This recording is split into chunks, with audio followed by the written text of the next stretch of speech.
Halo semuanya, selamat datang di ulasan ringkas kita.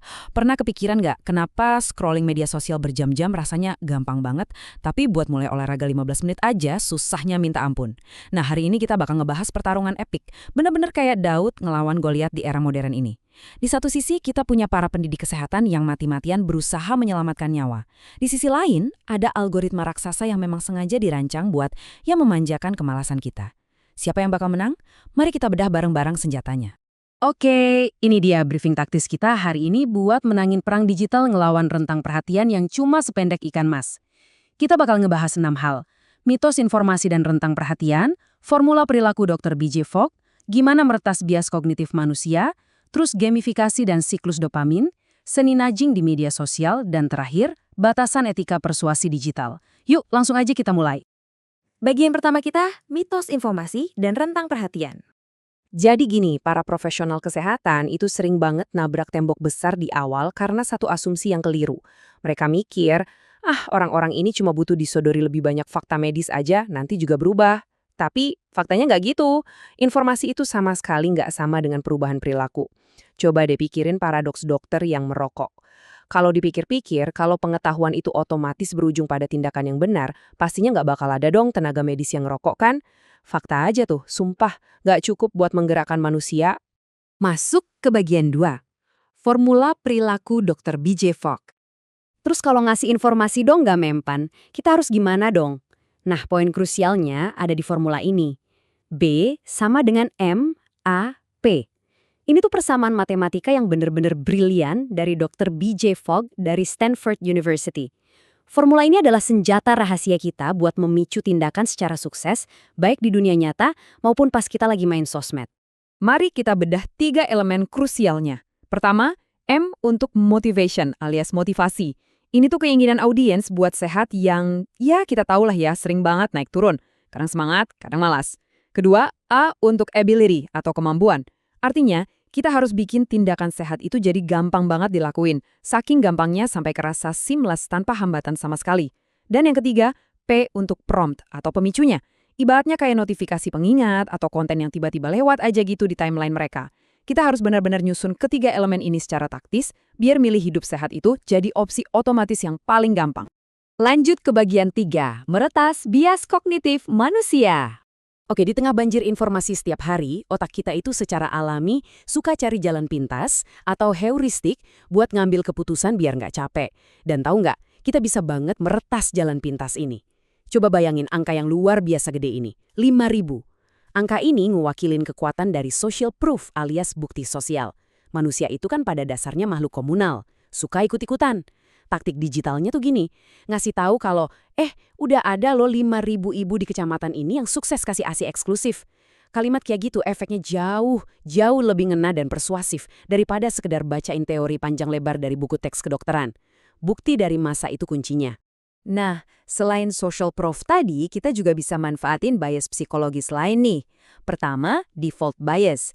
Ini kondisi di mana orang cenderung milih opsi yang paling minim usaha. Contohnya, coba deh bikin fitur ingatkan saya minum air, itu udah otomatis kecentang sebagai default di aplikasi. Simple banget kan? Terus ada lagi the halo effect. Ini nih alasan kenapa influencer kesehatan yang punya personal branding kuat sering banget lebih dipercaya sama audiens ketimbang akun resmi pemerintah yang kadang kesannya kaku. Dengan gabungin kekuatan opsi default dan branding yang keren, kita bisa langsung lewatin dinding skeptis audiens begitu aja. Oke, kita masuk ke bagian 4. Gamifikasi dan siklus dopamin. Kita semua tahu lah ya, media sosial itu dirancang khusus buat ngelepasin dopamin, si zat kimia pembawa rasa senang di otak kita. Nah, gimana kalau kita bajak aja mekanismenya? Pertama, kita pakai elemen Strix atau rekor beruntung. Secara psikologis, orang itu takut banget kalau rantai keberhasilan mereka putus. Aplikasinya gampang banget, tinggal bilang, wah kamu udah 5 hari berturut-turut jalan kaki 10.000 langkah nih, masa mau berhenti hari ini? Terus ada juga badges atau lencana, kayak lencana digital pahlawan donor darah yang ngasih kebanggaan dan pastinya bisa dipamerin di Instagram Story kan. Terakhir, variable rewards alias hadiah acak yang bikin penasaran, kayak dapat tips kesehatan rahasia. Gabungan semua ini tuh sukses banget mancing siklus dopamin yang bikin audiens kecanduan, tapi kecanduan pada kebiasaan yang sehat. Bagian 5, seni nudging di media sosial.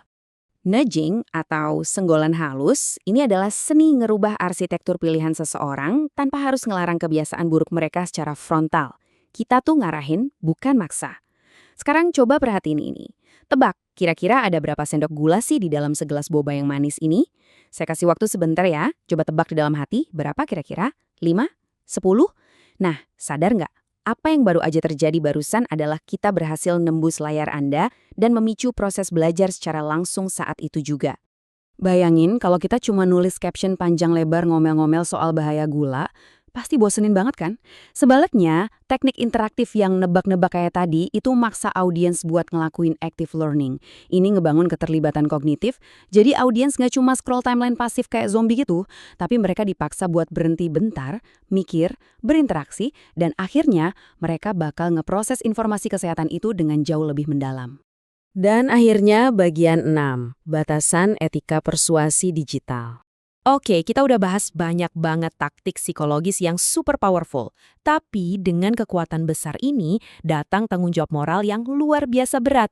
Kita harus berani narik garis etika yang benar-benar tegas. Harus ada pemisah yang sangat-sangat jelas antara persuasi, yang niatnya murni ngajak ke arah kebaikan, dan manipulasi, yang niatnya maksa atau malah nipu pengguna. Sebagai orang yang bergerak di promosi kesehatan digital, ini adalah satu-satunya batas yang sama sekali nggak boleh kita lewatin. Nggak boleh. Buat mastiin kita nggak melenceng, kita punya kewajiban moral untuk masang 2 pagar pembatas etika. Yang pertama, transparansi atau transparansi. Kita harus selalu jujur, buka-bukaan soal data ilmiah di balik pesan yang kita sampaikan. Yang kedua, user autonomy atau otonomi pengguna. Mau sekeren atau sepersuasif apapun sistem pilihan yang kita bangun, keputusan akhir itu mutlak, benar-benar mutlak, harus selalu ada di tangan pengguna. Nggak ada paksaan. Pada akhirnya ya, musuh sejati kita itu bukan bakteri, bukan virus, atau bahkan teknologi itu sendiri. Pertanyaan terbesarnya adalah, apakah kita selama ini benar-benar sedang melawan algoritma, atau jangan-jangan kita aja yang gagal memanfaatkannya dengan benar? Nah, ini saatnya kita berhenti ngerasa takut atau merasa kalah sama media sosial.